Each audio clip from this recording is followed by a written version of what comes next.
Liewe vriende, baie welkom hierso by ons uitsendingsdiens. So maar net daar waar jy jouself bevind, of dit die gemak is van jou rusbank, in jou bed, op die pad, of selfs in die absolute natuurskoonheid, mag jy daar waar jy jouself bevind, iets van die teenwoordigheid van die Here ervaar. Vriende, dit is baie lekker om vandag weer so saam met julle te kan kuier. So voordat ons vandag saam rondom hierdie teksgedeelte kan sit en worstel, kom ons raak net vir 'n oomblik so saam stil in gebed. Liewe Heer, ons dank U vandag vir hierdie geleentheid om op verskillende platforms en op verskillende maniere iets te kan hoor van U woord, iets van U lewe en dit wat U vandag vir ons wil sê, Here. Here, ontmoet ons hier waar ons onsself bevind. Maak nie saak waar op hierdie aarde, in die omgewing en op watse posisie, Here. Dankie dat U ons ontmoet waar ons is. Dat U met ons 'n verhouding wil bou, Here. Here, wees ook so met ons nou hier wanneer ons die skrif benader, Here, dat U ons harte ontvanklik sal maak, Here. Dat U ons sal stil maak, sodat ons vandag kan hoor wat U vir ons wil sê uit hierdie skrif. Amen. Vriende, dit is besonder lekker om te besef dat die alomteenwoordigheid van die Here nie net beperk is tot 4 mure nie. En daarom kan ek julle weer vandag groet met genade, barmhartigheid en vrede van God, ons Skepper Vader, die opgestane Here Jesus Christus en deur die Heilige Gees wat dag op dag die teenwoordigheid van die Here vir ons 'n realiteit maak. Vriende, ons het vandag die geleentheid om bietjie te kan kuier rondom die teksgedeelte van Johannes 6 vers 1 tot 15 wat baie bekend staan as die gedeelte van die vermeerdering van die brood. Net voor dit is die getuienis oor Jesus en die teks wat hierna volg is waar Jesus op die water loop. Maar hierdie spesifieke gedeelte wat ons vandag lees is nogals interessant. Want hierdie gedeelte van die vermeerdering van die brood klink altyd maar net in 'n mate van oormaat en ons mis die faset van oorgawe hierso. Dit was juis in die tyd waar die Judaïstiese geloof nog steeds sterk was in die omgewing en die evangelie van Johannes is hier so rondom hierso in die tyd van 90 tot 100 na Christus geskrywe. En in hierdie tyd waar hierdie volk hulself bevind het, was die Christene nog 'n minderheid gewees. Juis omdat hulle begin bely het en hulle geloof dat die Here die Messias is, was daar swaar politiese druk op hulle gewees en so ook belasting en so aan. En armoede was 'n groot realiteit gewees vir hierdie volk. En juis daarmee, wanneer mense praat van hierdie armoede en hierdie manier hoe hulle belas was, maak hierdie gedeelte vir ons vandag bietjie meer sin oor waarom hierdie voeding van die brood vir hierdie mense so besonder is. En dit gee vir ons eintlik meer teologiese diepte. So, wanneer ons vandag se gedeelte lees, moet ons daardie sommer so in ons agterkop hou, want hierdie gedeelte staan ook in Matteus 14, in Markus 6 en in Lukas 9. So vandag lees ons uit Johannes 6 vers 1 tot 15 saam. Hierna het Jesus na die oorkant van die see van Galilea, oftewel Tiberias, vertrek. 'n Groot skare het agter hom aangekom, omdat hulle die tekens gesien het wat hy vir die siekes verrig het. Jesus het toe teen die berg opgegaan en daar met sy disippels gaan sit. Dit was kort voor die Joodse fees van die Pasga. Toe Jesus opkyk en sien dat hy 'n groot skare na hom op pad is, sê hy vir Filippus: "Waar sal ons brood te koop kry om hierdie mense te laat eet?" Hy het dit egter net gesê om hom te toets. Selfs hy het immers reeds geweet wat hy wou doen. Filippus het hom geantwoord: 200 denarius se brood is nie genoeg om vir elkeen 'n stukkie te laat kry nie. Een van sy disippels, Andreas, die broer van Simon Petrus, sê vir hom: "Hier is 'n seun wat 5 garsbrode en 2 visse het. Maar wat is dit vir so baie mense?" Jesus het gesê: "Laat die mense sit. Daar waar baie gras op die plek is." Toe die mans gaan sit. Hulle was ongeveer 5000 in getal. Toe het Jesus die brode geneem en nadat hy die seëngebed uitgespreek het, het hy dit laat uitdeel aan die wat daar gesit het. En ook van die visse laat uitdeel, soos die wat dit wou hê. En toe almal versadig was, sê hy vir sy disippels: "Maak die brokstukke bymekaar wat oorgebly het, sodat niks vermors word nie." Hulle het toe bymekaar gemaak en 12 mandjies vol gemaak met die brokstukke wat van die 5 garsbrode oorgebly het, nadat hulle klaar geëet het. Toe die mense die teken sien wat Jesus gedoen het, het hulle gesê: Hy is waarlik die profeet wat na die wêreld sou kom. Toe Jesus besef dat hulle op die punt staan om met geweld te kom gryp, met die doel om hom koning te maak, het hy weer teen die berg opgegaan, net hy alleen. Tot sover lees ons vandag, vriende. Wanneer ek hierdie gedeelte lees, kan ek nie help om hierdie vraag vir myself te vra, van in die tyd waar ons onsself bevind, is die woord genoeg iets wat ons ken? Want wanneer ons praat van ek het genoeg, voel dit amper asof ons hierdie vreemde taal begin spreek. Want wat is genoeg? Wanneer ons praat van genoeg, kom dit op die faset van wat is genoeg? Oral is daar nie genoeg nie. Daar is nie genoeg geld nie, nie genoeg tyd nie, nie genoeg vriende nie, nie genoeg liefde nie. Daar is net nie genoeg nie. En juist wanneer ons praat van genoeg, dan bring dit hierdie wroging binne in ons, van hierdie absolute leemte, want my finansies is nie genoeg nie, my liefde is nie genoeg nie, dit wat ek voortbring is nie genoeg nie. En in daardie leemte gevoel, ontmoet die Here ons. Hy ontmoet ons in daardie leemte van nie genoeg. Ons lees hierdie gedeelte en ons sien, hier kom die seun met 5 brode en 2 visse. Dit maak mos nou nie sin nie. Hier sê Jesus juist vir die disipel, maar hoorie, hoeveel brood gaan ons benodig om hierdie volk te kan voed? En natuurlik begin die disipel logies te dink, en hy sê, nee maar Jesus, jy weet, dit gaan 200 denariërs, gaan nie eers genoeg wees nie. Hy dink logies hieroor. Maar Jesus vra nie vir 'n berekening van logies nie. Hy vra veel eerder hierdie vraag uit geloof uit. Minder logies, minder berekend. En hier bring die kind dit. Die kind bring sy 5 brode en sy 2 visse, en hy sê maar, hier is dit, Here, hier is dit. Die kind bring dit, en hy gee dit sonder wonder of dit ooit gaan genoeg wees vir hierdie 5000 mense. En dit is hier waar die wonderwerk begin. Die kind gee dit sonder twyfels, sonder wonder. En die wonderwerk begin hierso juist by die klein. Jesus neem hierdie brood en hierdie vis, en hy begin dit breek.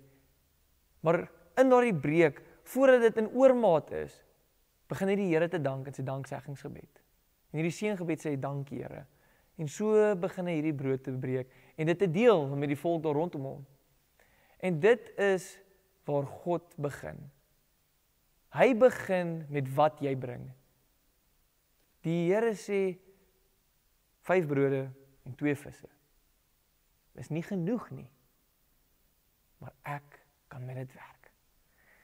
En dit is die vraag van dankbaarheid. Dankbaarheid van genoeg. Is dit daadwerklik genoeg gewees? Nee, maar die Here het dit vir ons genoeg gemaak. Binne logiese berekening dink ons nie dit is moontlik nie. Maar die Here maak dit vir ons in daardie oomblik, maak hy dit vir ons 'n realiteit en 'n moontlikheid. En dit is hierso waar die Here dan dankie sê vir hierdie oormaat wat ons het. Hy sê vir die disippels, gaan weer uit en gaan kry daai mandjies vol. En daar kom 12 mandjies terug, want niks gaan verlore nie. En dit is dalk waar ons as gemeente staan. Ons staan hierso en ons sien die getalle en ons sien die finansies en ons ervaar hierdie druk hier op ons skouers. En nie net in gemeentes nie, maar ook in ons huise. Ons voel hierdie druk hier op ons skouers. En dan voel dit maar, ek het nie genoeg om te kan gee nie. Dis hier waar die Here sê, bring wat jy het. Bring dit wat jy kan. En dit is hier waar die Here begin sê, maar sy wonderwerk begin deur ons mensehande. Sy wonderwerk, nie van oormaat nie, maar van oorgawe, kan ook by ons begin. Ons is juis hier in ons dankseggingsmaand, waar ons die geleentheid het om te kan gee. Want hierdie geleentheid en hierdie gawe maak nie iets los vir ander nie, maar dit maak iets binne in jou los. Hierdie manier van dankbaar wees. En dit is die manier hoe die bediening en die evangelie gestruktureer is. Dit gaan nie net oor die eksklusiewe groepie, dit gaan nie net oor die predikante nie, dit gaan nie net oor die kerkrade nie, dit gaan nie oor of in wat se norm van die sosiale status jy is nie. Nee, dit gaan oor rentmeesterskap. Rentmeesterskap vra nie, wat kry ek uit hierdie uit nie, maar rentmeesterskap vra, maar wat kan ek bring, sodat hierdie evangelie kan groei, sodat die mense dieselfde dankbaarheid kan ervaar wat ek het. deur dit wat ek kan gee, sodat dit kan voortbestaan, en ander hierdie dankgawe en genadegawe kan vier. Want Jesus vat daai bietjie, en hy maak iets daarvan. Hy maak iets wonderliks daarvan. Vriende, kerke werk nie met oormaat nie, maar die kerke werk met oorgawe. 'n Kerk is in die posisie om hierdie woord te kan bedien, om mense te kan bedien en mense te bemagtig, sodat hulle hierdie woord kan vat en ander kan bemagtig. En dit is waarom die kerk nie met oormaat werk nie, maar met oorgawe. Die kerk het deur die eeue oorleef, deur mense wat hulle gawes gebring het, wat hulle dankbaarheid uitgewys het, en dit so gestroom het en gesê het, maar dankie vir die geleentheid en die platform wat ons het, om hierdie genadegawe te kan ervaar. Dan lees ons hierdie gedeelte en ons sien maar, hier kom die oorskiet weer terug. Die Here laat hierdie oorskiet nie verbygaan nie. Want dit is wat oormaat is. Oormaat is wanneer jy te veel het en nie weet wat om dit te kan doen nie. Oorgawe is wanneer daar oorbly en nog steeds mee gedeel kan word. Want dit is wat die wonder van die evangelie is. Dit is nie dan om te wonder van wanneer ek genoeg het om te kan gee nie, maar om te sê, ek is dankbaar vir dit wat ek het. Alles wat gebring word, is 'n genadeverhaal wat oorvertel word. Alles wat gedeel word, is 'n genadegawe uit die Here se hand uit. En God gebruik juis hierdie klein stukkies om te kan bou. Om te kan bou in hierdie koninkryk van hom, om 'n realiteit te kan word in my lewe en jou lewe en in die mense se lewens by wie ons betrokke is. Ons is nie geroep om genoeg te hê nie. En ons is nie geroep om te sê, maar wanneer jy genoeg het, kan jy eers kom nie. Ons is geroep om te kan kom met wat ons het en soos wat ons is. Want dit is die wonderwerk van die evangelie. Om mense te ontmoet waar hulle is. Om te wys dat die Here se gawe en genade genoeg is vir my. Al voel dit soms nie so nie. En dit is nie hoekom ek vandag preek is om 'n skuldgevoel los te maak, deur te sê, maar joh, ek gee eintlik min of ek deel nie die genadegawe nie. Maar nee, dit is eintlik 'n uitnodiging om te sê, maar genoeg wat ons in ons denke het, moet nie ons probeer weghou van die liefde van die Here af nie. Dit moet ons nie weghou om hierdie evangelie te deel nie. Want as ons moes gewag het op genoeg, dink ek nie ons sou ooit in die posisie gewees het waar ons vandag is nie. Wanneer ons moet wag van genoeg om te sê, maar weet jy wat, ons moet eers genoeg mense wees om die woord te kan verkondig. Ons moet eers 6000 mense hierso by mekaar staan voordat ons hierdie woord kan deel. Nee. Ons hoef nie die 5000 mense te wees nie. Want as Jesus moes gewag het vir daai loon van 200 denarius om dit te vereenvuldig, om eers die mense brood te kon bedien, dan sou dit dalk nooit kon gebeur het nie. Maar binne die min van 5 brode en 2 visse was daar 'n moontlikheid geskep. In 'n volk wat swaar belas was, waar armoede eintlik 'n realiteit was, het Jesus dit maak werk. Hy het nie daai 5 brode eers vir homself gehou en met die disippels gedeel nie. Nee. Hy het dankie gesê wat voor hom is en hy het dit begin deel. En dit is wat hierso op die tafel van die Here aangaan. Wanneer ons nou in hierdie tyd in ons tema is van die tafel van dankbaarheid, dit is wat rondom die tafel van die Here aangaan. Hierdie tafel van danksegging is altyd oop en dit nooi alle mense uit om te kan kom. Of jy nou miljoene het en of jy net 10 rande het of net 10 sente het, of jy nie voel jy het genoeg liefde nie, of jy voel jy het nie genoeg genade nie, of jy voel jy het nie eintlik iets om te kan gee nie. Wanneer jy voel jy het eintlik net trane, dan sê die Here, kom sit aan my tafel. En dit is wat ons rol is as rentmeesters, is om altyd 'n plek oop te kan hou op hierdie tafel. Nie om te wonder, gaan daar genoeg olie wees in hierdie olielamp om te kan brand vir nog 'n mens, dat hulle hom op die punt kan ervaar nie. Maar om te sê, ons gaan in geloof voort, om te glo en vertrou, dat daar genoeg olie sal wees, dat almal hierdie lig van die Here kan ervaar, dat almal op hierdie tafel van dankbaarheid kan sit, en kan sê, maar Here, dankie vir wat ek het. Dankie vir dit wat U in my lewe bring. Dankie vir wie U vir my is. Vriende, ons voel soms, ons moet baie goed bring om deel te kan wees van hierdie tafel. Maar die Here sê, kom na hierdie tafel toe. Kom met wat jy het. Jy moet nie eers 'n X-bedrag hê om hier te kan sit nie. Jy moet nie eers 'n X-bedrag van liefde hê nie. Kom. Want dit is genoeg. Want wanneer jy bring en gee, maak dit nie net 'n realiteit vir iemand anders te oop nie, maar dit maak iets in ons los. Daai gevoel van ek speel 'n rol. Ek help hierdie tafel van dankbaarheid dek. Ek help hierdie evangelie bly groei. Ek help in hierdie rol om 'n rentmeester te wees, om seker te maak, daar waar ek gaan, hou ek die woord van die Here aan die gang. En dit is wat dit is, wanneer ons sit by die tafel van dankbaarheid. Wanneer ons links en regs van ons kan kyk en sien, wie is reeds saam met ons op hierdie tafel? Wie help ons om hierdie woord te verkondig? Dan is dit nie net 'n tafel eksklusief vir predikante en allerhoogste mense of net kerkrade nie, maar dit is 'n tafel vir almal. Ons rol as predikant is om nie die 5 brode te neem en vir onsself te hou nie. Ons rol as predikant is om hierdie brode te kan vat en met mekaar te kan deel. Om hierdie wonder nie van oormaat te laat uitlewe nie, maar van oorgawe. Om te kan bemagtig en te kan voed, sodat daar waar jy kan gaan, sodat jy ander kan bemagtig en kan voed. Want dit is wat dit is om aktief deel te neem aan hierdie evangelie verkondiging. Want vriende, baie keer kom ons moeg en leeg en uitgeput na hierdie tafel toe. En ons weet nie wat om te kan doen nie. En dan sê die Here vir ons, sit.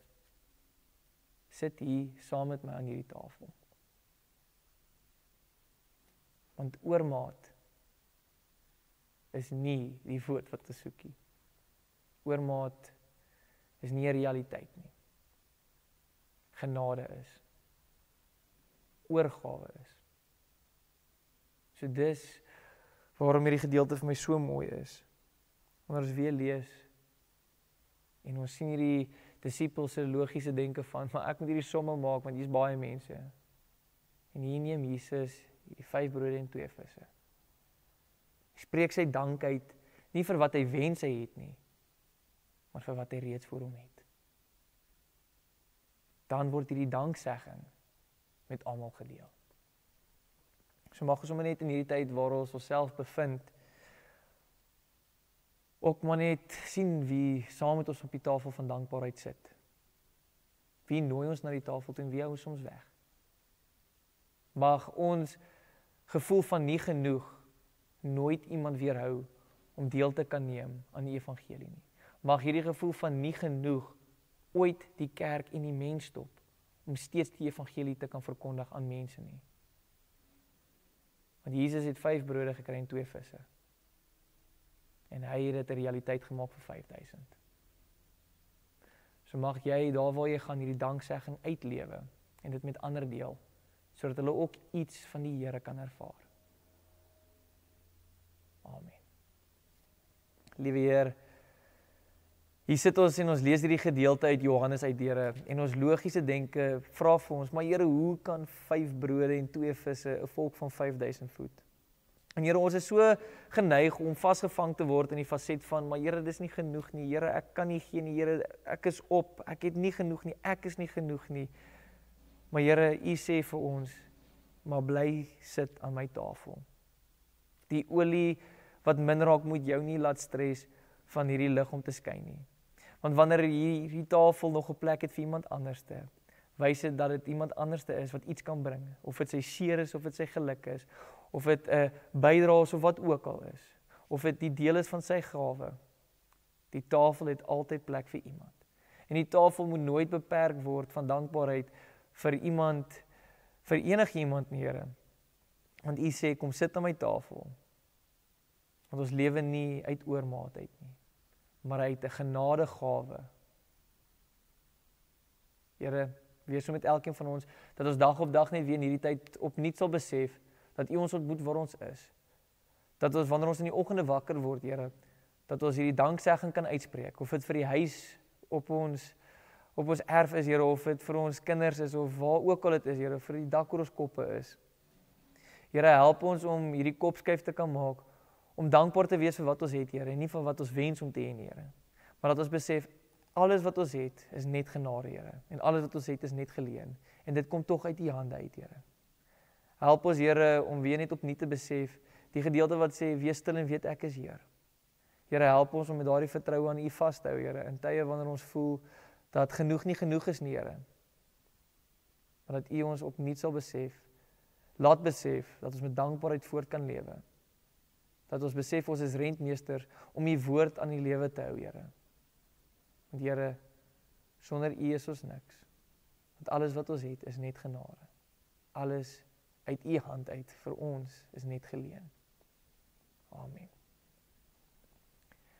Vriende, mag jy, waar ook al jy is, uitgaan met die seën van die Here, dat jy met 'n dankbare hart kan voortlewe, dat jy die evangelie vir mense kan deel, dat dit vir hulle realiteit sal raak. Mag jy soveel so nooit gedemotiveer word om die evangelie met ander te deel nie, en dat die Here jou sal moet seën met genoeg dwaasheid om steeds goed te kan doen, al voel jy kry nie resultate daarvoor nie.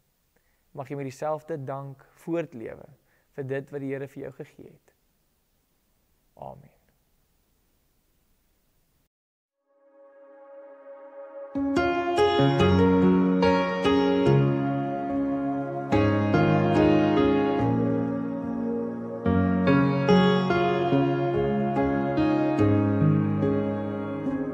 Bless the Lord, oh my soul, oh my soul.